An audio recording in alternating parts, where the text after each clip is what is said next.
আচ্ছা, শুনলাম নাকি সাপ আইছে দেশে, ছবল মারলে বলে বেশি সময় বাঁচে না। তাহলে এটা কি সাপ না বালা? এক প্রকার মুরব্বী বালা ধরলেই হয়।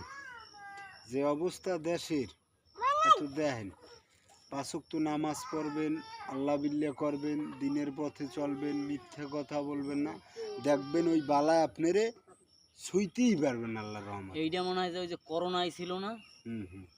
ওই কায়দায় মনে হয় যে একটা দেশে বালা আইছে। ওই তো মহামারীর একটা এইটাই তো আমাকে হাতের কামাই না, নামাজ পড়ি না, রোজা রই না, মিথ্যে কথা কই, সুদ খাই, ঘুষ খাই। বালা তো আল্লাহ দেয় না, বালা তো আমরা বলাই আনি। হ্যাঁ, বলাই তো না, হাতের কামাই। হুম, তাহলে ভালোই যাইতে হবে সবাইরই। আল্লাহর সবে দ্বারে সতর্কবাণী থাকবেন, নামাজ পড়বেন।